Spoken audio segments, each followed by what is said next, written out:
Nymeria finds Arya. Euron tracks down Yara and Theon at sea.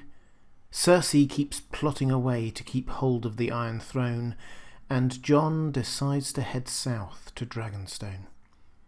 Hi everyone, this is Robert. Welcome to Deep Geek, particularly if you're a first-time viewer. Please do consider subscribing if you enjoy the video. This is my detailed explanation of Season 7, Episode 2 of Game of Thrones, Stormborn. If you have any questions or comments about Episode 2, then please leave them in the comments section below. I'll pick up on these in a second Q&A video later in the week. Let's start with Arya. We have two scenes with her, and they both underline what seems to be her character arc for the first half of this season at least. We saw in episode 1 how she killed 40 or 50 men just because they shared the surname Frey. This was a complete step change for her, and I think it was the peak of what we might see as Arya the Assassin. She will certainly kill again, but at that scale, swapping precision assassination for murdering dozens of people in one fell swoop? No. Her story arc now is about her recovering her starkishness, her true identity after years of pretending to be other people and ultimately no one. Her encounter with the Lannister soldiers who were nice to her showed her that not everyone wearing enemy colours is actually an enemy.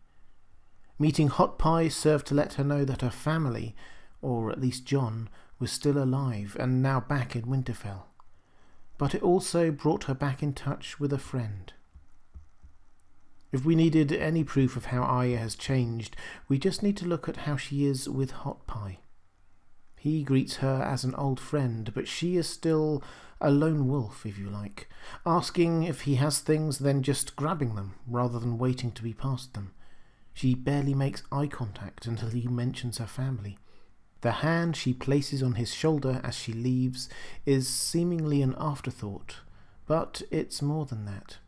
It's her finally acknowledging him, and her friendship with him. But the biggest moment here is obviously her being reunited with Nymeria, and Nymeria walking away. The reason for this, I think, is twofold, and can be summarised by what Arya says afterwards. That's not you. She was saying it firstly to Nymeria. Nymeria has grown. She has a new life, no longer Arya's pet, but as a leader of her own pack. Arya was offering Nymeria a return to her old life, and Nymeria refused because that wasn't her anymore. Secondly, "That's not you" was also Arya talking to herself. The way she said to Nymeria that she was going north and that she should come with her, that wasn't who Arya is either. She has grown and changed and isn't the little girl she used to be. I think Nymeria senses this. She knows it's Arya, but she isn't Pack. Indeed, she has forgotten how to be Pack. And this will be her character arc, learning once more what it is to be Arya Stark, to be herself, and to be part of a team. For she needs to be part of a team, because the lone wolf dies, but the pack survives. In the Citadel, Sam is continuing his studies with Maester Marwan. It's quickly becoming apparent that there is knowledge on a vast range of subjects in the library, but the Maesters themselves have been keeping it secret. They retain a monopoly on what people can learn and what they can't. This is not an open learning environment, or even remotely progressive, and the only way Sam has managed to achieve anything so far has been by breaking the rules. As expected, Sam takes pity on Jorah once he knows who he is, performing a risky operation on him. And not only is the operation risky and painful, but it's also forbidden by the Maesters. Sam is racking up the counts against him here, entering forbidden areas, stealing books and keys, and performing forbidden acts. Maesters have been thrown out of the Citadel for less. Plenty of people in the Game of Thrones community have assumed that Sam will leave the Citadel eventually because he discovers something he simply must tell Jon. This episode opens up the possibility that Sam is simply discovered, doing something he shouldn't, and is thrown out in disgrace. The other thing to note here is Marwyn's offhand comment about him writing a chronicle of the wars following the death of Robert I. For that is effectively what we are watching in a Game of Thrones. It would be quite meta, but perhaps Marwyn himself is writing what we are seeing, or Sam has taken over from him and given the narrative the more poetic title he feels it deserves. It's surely not a coincidence that the astrolabe in the centre of the Citadel library is featured at the centre of the title credits for Game of Thrones itself. In King's Landing, we see the small gathering of nobles who have answered Cersei's call to arms. Chief among them is Randyll Tarly, who Jaime clearly wants to get on side as he is such an impressive general. It would make a huge difference to having to face him on the battlefield. Cersei tries scaremongering about what Daenerys' invasion will be like, and Jaime tries flattering him and bribing him with an offer of making him Warden of the South once it is all done. Randyll's response is to tell him that the Tarlys aren't like the Lannisters, pointedly referencing Jaime killing the Mad King and Tywin arranging for the Red Wedding. But this is almost certainly bluster. We don't see his final response, but he has ridden hundreds of miles from Hornhill to King's Landing to answer the summons of Cersei Lannister, the woman who killed his liege lord, knowing full well that it would be absolutely against Olenna Tyrell's wishes. He has already made up his mind. He'll be fighting with the Lannisters this time. Meanwhile, Qyburn has been working on a way to combat the dragons. This appears to be a ballista. I'll be honest, this is a little underwhelming, but it is obviously where the showrunners have decided to go rather than with Dragonbinder from the books. But perhaps it'll be a bit like Bard in The Hobbit, who takes down Smaug by firing at the weak spot in his armour. Anyway, this is an important moment because it is the first time we have seen anyone, attempt to take on the dragons or to neuter their threat. As long as Dany has 3 working dragons, her success seems inevitable, as the many references in this episode to Aegon's invasion with 3 dragons centuries earlier suggest. But if the dragons can be hurt, or turned or killed, then suddenly Daenerys' position looks a lot less secure. In the north, Jon receives 2 ravens, one from Sam and one from Tyrion, both providing reasons for him to go to Dragonstone. For the dragonglass, which kills White Walkers, and for the dragons themselves, which should be able to deal with the Whites.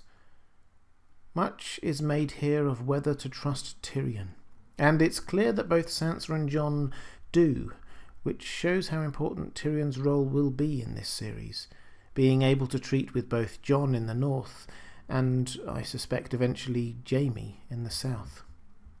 But Jon, true to his inclusive leadership style, doesn't just get on a horse and ride south. He calls together the Northern Lords for the 3rd time in 3 episodes.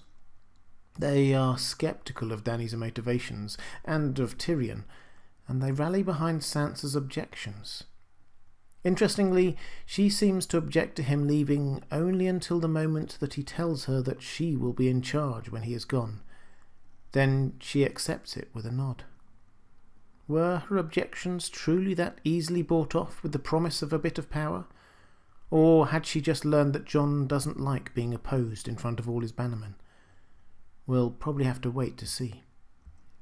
But it's noticeable that the Northern Lords have not been universally supportive of Jon's decisions since they made him king, and his unrelenting focus on combating the White Walkers. Perhaps this is unsurprising. With Tormund dispatched to Eastwatch, Jon is now the only person in the room who has spent any significant time north of the Wall, let alone seen any White Walkers, so perhaps their less than enthusiastic response is actually to do with needing evidence that the legends have become reality. And if the Northern Lords are suspicious, how much more so will the Southerners be? Also, it's worth just noting in passing here the general dislike of the Targaryens. He doesn't know it yet, but Jon is of course a Targaryen himself. One wonders how the Northern Lords will react to that piece of information as well.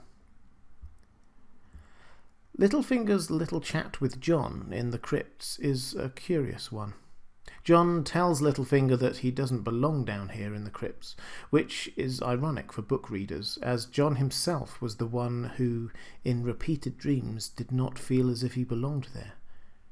Littlefinger seems to be trying to ingratiate himself with Jon by claiming credit for bringing Ned Stark's bones back up to Winterfell, when in reality he only really took them to Cat down in the Stormlands, and also for his role in winning the Battle of the Bastards, which is undeniable, although done with plenty of ulterior motives.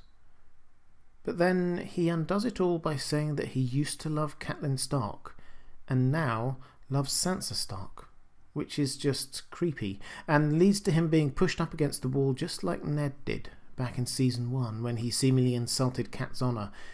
All in all, it's hard to see Littlefinger's motivations for this chat.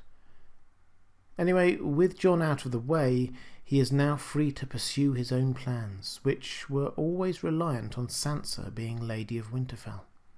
Expect him to be back to his usual conniving self soon, threatening to withdraw the Knights of the Vale from the north and trying to wheedle his way back into Sansa's good books. At Dragonstone, we see Melisandre arrive to talk to Daenerys. She is welcomed as a Red Priestess, and it's immediately obvious that she has got her mojo back, stating things with confidence once more rather than the less certain and even slightly penitent figure of Season 6. She states that the prince who was promised will be the one to bring about the end of the war with the White Walkers. And although Melisandre makes the obvious point that the prince who was promised might just as easily be female, Melisandre stops short of saying that Dany might be Azor Ahai, simply saying, rather vaguely, that she, as well as Jon Snow, has a role to play, which opens up the possibility that one will be Azor Ahai and the other Nissa Nissa.